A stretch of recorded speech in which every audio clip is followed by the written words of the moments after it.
Hello friends, welcome back to my YouTube video. It's Shanta Khanam and today I'm going to discuss respiration or a gas exchange in fish. Simply हम discuss करेंगे कि how gas exchange occurs in fish.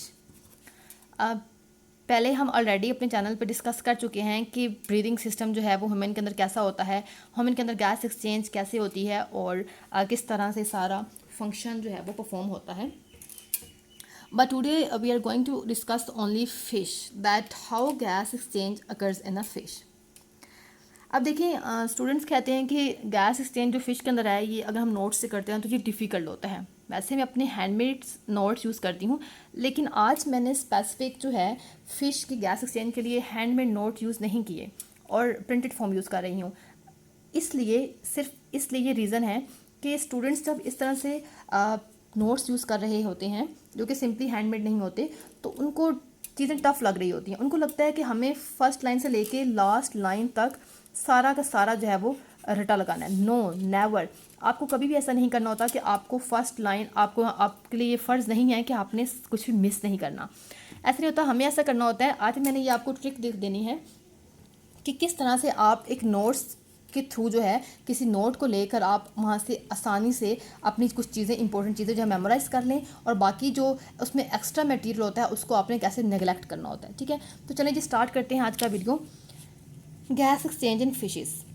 Fish के अंदर as compared to mammals gas exchange जो है ये process जो होता है ये मोर डिफ़िकल्ट होता है. अब इसकी रीज़न क्या है? तो रीज़न इज़ दैट कि डिज़ोल्व ऑक्सीजन की जो वाटर के अंदर कंसनट्रेशन है वो लेस देन 1% है, यानी कि 1% भी पूरा नहीं है as compared to 20% in air. So it's mean कि वाटर के अंदर और एयर के अंदर जो डिज़ोल्व ऑक्सीजन की कंसनट्रेशन है वो वाटर में 1% से भी लेस है और एयर के अंदर 20% है. तो ये डिफरेंस होता है कि गैस एक्सचेंज इन फिशेस वो मोर डिफ़िकल्ट होती है as compared to gas exchange in human और मैमल्स. सो फिश क्या करती हैं कि उनके अंदर specialize gas exchange organs present होते हैं जो कि इस सारे फंक्शन को परफॉर्म करवाते हैं. उस ऑर्गन का नाम है गिल्स. आपने सुना होगा अक्सर बचपन में ही कि फिशेस के अंदर जो गैस एक्सचेंज होती है वो उसके गिल्स के थ्रू ही होती है. ठीक हो गया. देन हम बात करते हैं यहाँ पर कि अब गिल्स जो हैं वो उनकी कंपोजिशन क्या होती है. तो गिल्स जो हैं वो कंपोस्ट करते हैं थाउजेंड्स ऑफ फिलामेंट्स के ऊपर. ठीक है, गिल्स के अंदर फिलामेंट्स प्रेजेंट होते हैं और फिलामेंट्स जो होते हैं उनको कवर किया होता है एक आप कहें कि कवर ने, एक उनके ऊपर लिड होती है, एक उनके ऊपर फीदर होता है जिसको हम सिंपली कहते हैं लैमिला. ठीक हो गया. तो देखिए आपने यहाँ पे लैमिला क्या होता है आपको मालूम हो गया. Which are only a few cells thick and contain blood capillaries. The structure gives a large surface area and a short distance for gas exchange. अब यहाँ पे सिंपली क्या है कि फिशेस के अंदर जो है वो प्रेजेंट होते हैं गिल्स. ठीक है, गिल्स ने क्या करना होता है, गैस एक्सचेंज करनी होती है. अब गिल्स के अंदर जो है फर्दर आपके जैसे छोटी छोटी प्लेटें पड़ी होती हैं. ठीक है, उन प्लेट्स को क्या कहते हैं, हम उनको कहते हैं फिलामेंट्स हैं. इस फिलामेंट को फर्दर एक लिड ने कवर किया होगा, एक आपने क्या ढक्कन ने कवर किया होगा. उस ढक्कन का नाम क्या है, यहाँ पे लैमिला है. ठीक हो गया. अभी सारा स्ट्रक्चर इसलिए ऐसा बनाया गया है ताकि सरफेस एरिया ज़्यादा हो और डिस्टेंस बहुत शॉर्ट हो जिसको कवर करना पड़ता है, ताकि इसलिए ज़्यादा से ज़्यादा गैस को एक्सचेंज किया जा सके. अब क्या होता है कि फ़िश जैसे ही पानी में तैर रही होती है तो वाटर उसके ऊपर से फ्लो करता है इन फिलामेंट्स के ऊपर से. ठीक है, उन प्लेट्स के ऊपर से पानी फ्लो करेगा और उस लैमिला यानी उस लिड के ऊपर से पानी फ्लो करेगा. ऑक्सीजन जो है वो डिफ्यूज़ कर जाएगी, मतलब फ़िश की बॉडी के अंदर ऑक्सीजन एंटर कर जाएगी क्योंकि उसकी बॉडी के अंदर ऑक्सीजन की कंसनट्रेशन लो है एज़ कम्पेयर टू बाहर. तो क्या होगा कि ऑक्सीजन अंदर डिजोल्व करना शुरू कर देगी. ठीक है, और क्या होगा वाटर और ब्लड के अंदर से वो डिफ्यूज़ करेगी. जबकि क्या होगा, जो कार्बन डाइऑक्साइड होती है वो अपोजिट डायरेक्शन के अंदर मूव करेगी. यानी कि अगर ऑक्सीजन अंदर मूव कर रही है बाहर से, पानी से फ़िश की बॉडी में जा रही है, तो CO2 जो है वो बॉडी से बाहर की तरफ जा रही है. ठीक हो गया. सिंपली यहाँ तक हमने बात करनी है. उसके बाद हमने बात करनी है कि हर अब गिल जो है उसके ऊपर भी कवर प्रेजेंट होती है. तो गिल जो है एक मस्कुलर फ्लैप यानी कि एक कवर, एक लिड से कवर हुआ होता है जिसका नाम है ओपरकुलम. आपको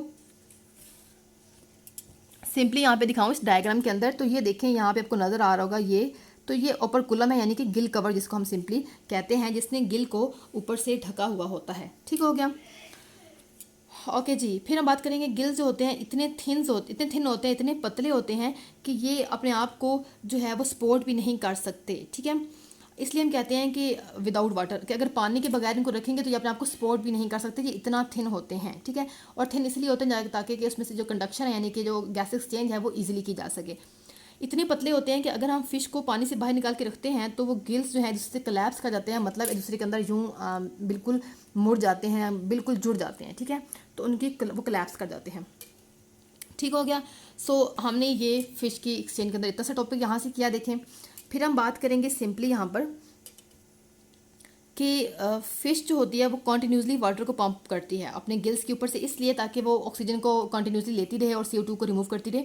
जबकि मैमल्स के अंदर ऐसा होता है कि हम जो है ऐसा नहीं करते कि हमें कॉन्टीन्यूसली जो है पानी को यूज़ करना पड़े, ऐसा कुछ नहीं होता। लेकिन फ़िश के अंदर क्या होता है कि उसको कॉन्टीन्यूसली पानी को पंप करना पड़ता है अपने गिल्स के ऊपर से, ठीक है, ताकि उसके माउथ से मूव करे और अपर कुला तक, ठीक है। सकिंग इन वाटर को सक करती है अपने इनसाइड के अंदर, ठीक है, गिल्स के अंदर, और फिर गिल्स इनको एक्सपेल आउट करती है ताकि इसमें ऑक्सीजन ले लेती है और जो CO2 है उसको रिलीज़ कर देती है, ठीक है। अब बात करते हैं हम यहाँ पे गिल लैमेला के बारे में। यहाँ पे डायग्राम आपको नज़र आ रहा होगा, प्राइमरी गिल फिलामेंट्स नज़र आ रहे हैं, ठीक है। यहाँ पे सेकेंडरी लैमेला, यहाँ पे आपको ये नज़र आ रही है, गिल फिलामेंट्स आपको प्लेट्स टाइप जो मैंने बोल रही थी नज़र आ रही है, ठीक है। अब ये जो गिल लैमेला होते हैं ये इस तरह से अरेंज होते हैं जिस तरह से फ्लैट प्लेट्स पड़ी होती हैं, ठीक है। गिल्स आर्च में से बाहर जाए वो जो फ्लैट प्लेट्स होती हैं वो निकलने जैसे निकली थी, जैसे ये देखें निकल रही होती है, ऐसे आपको ये नज़र आएंगी बिल्कुल, ठीक है। और इनकी लोअर और अपर साइड पे क्या होगा कि बहुत सारी जो है वो छोटी छोटी वर्टिकल फ्लैप्स होंगी जिसके अंदर ब्लड कैपिलरीज होंगी। उन ब्लड कैपिलरीज इसलिए हैं ताकि जो ऑक्सीजन बाहर से आ रहा है वो उन ब्लड कैपिलरीज के अंदर जो है वो डिफ्यूज़ कर जाए, ठीक है।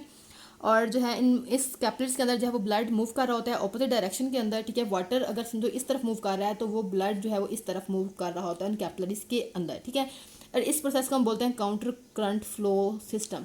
ये बहुत इंपॉर्टेंट टर्म है, आपको अक्सर जो है वो वाइवा बेस पे और आपको कॉम्पिटिटिव एग्जाम्स के अंदर ये पूछी जाती है बात कि what is the counter current flow system, या फिर फ़िश के अंदर कौन सा जो है वो फ्लो सिस्टम होता है। तो फ़िश के अंदर काउंटर करंट फ्लो सिस्टम होता है। इस सिस्टम का मतलब ये हुआ कि अगर पानी जो है वो इस डायरेक्शन में मूव कर रहा है तो ब्लड जो है वो इस डायरेक्शन में मूव करेगा, ठीक हो गया। तो फिशेज़ जो होती हैं उनके अंदर जो एक्सचेंज गैस एक्सचेंज होती है वो काउंटर करंट फ्लो सिस्टम के थ्रू ही होती है। हम सिंपली डिस्कस करते हैं। अब क्या होगा कि ब्लड जो है अगर वो इस तरफ मूव कर रहा है तो अगर पानी इस तरफ जा रहा था, ठीक है, तो यहाँ से ऑक्सीजन जो है वो ब्लड के अंदर डिफ्यूज़ हुआ और वो ब्लड उसको लेके उस तरफ चला गया। फिर और ऑक्सीजन आती जाएगी, फिर इस तरह से और ब्लड आता गया, वो ऑक्सीजन को लेता जाएगा और इस तरह से मूव करता जाएगा। इससे ये होता है कि वो ईजिली जो है वो डिफ्यूजन हो सकती है, ठीक हो गया। अब जिस तरह से ब्लड जो है अपोजिट डायरेक्शन में फ्लो करेगा as to the water, always flow next to the water had has glass oxygen. अब इसलिए हो रहा है ताकि पानी जो ये इधर जा रहा है उसमें ऑक्सीजन कम होती जा रही है और जो ब्लड इधर जा रहा है उसमें ऑक्सीजन ज़्यादा होती जा रही है, ठीक हो गया। जब हमारे पास ब्लड जो है वो लैमेला के बिल्कुल एंड पे पहुंच जाएगा तो 80% वो ऑक्सीजन से सैचुरेटेड होगा, ठीक हो गया। और इस तरह से जो है वो पानी जो है वो काउंटर करंट फ्लो जो है, अब यहाँ पे देख रहे हैं वाटर इस तरफ फ्लो कर रहा है सेम करंट के अंदर, ठीक है। ब्लड भी इस तरफ फ्लो कर रहा है तो ये इसके अंदर देखें डिफ्यूजन हो रही है, ऑक्सीजन इस तरफ मूव कर रहा है। 80% यहाँ पे वो सैचुरेटेड हो चुका है, ठीक है। यहाँ पे इक्विलिब्रियम रीच्ड हो चुका है। यहाँ पे जो है यहाँ पे देखेंगे आप कि इक्विलिब्रियम जो है वो तक रीच नहीं हुआ है, ठीक है। 90% हल्के सैचुरेटेड हो चुका है यहाँ पे। तो ये देखें इस तरह से ब्लड जो है ऑक्सीजन को ले रहा है वाटर से। अब यहाँ पर देखें कि अगर हम काउंटर करंट सिस्टम नहीं लेते, ये आप डायग्राम अगर देखें तो वाटर भी इसी तरफ जा रहा है और ब्लड भी इसी तरफ जा रहा है। तो इसमें क्या हुआ कि इक्विलिब्रियम जो है वो हो जाता है। जब भी इक्विलिब्रियम रीच हो जाता है तो इसका मतलब है डिफ्यूजन स्टॉप हो जाएगी। अब डिफ्यूजन स्टॉप हो गई है तो ये तो अच्छी बात नहीं है, इसीलिए क्या होता है कि इसको हम कहते हैं ये सही नहीं है।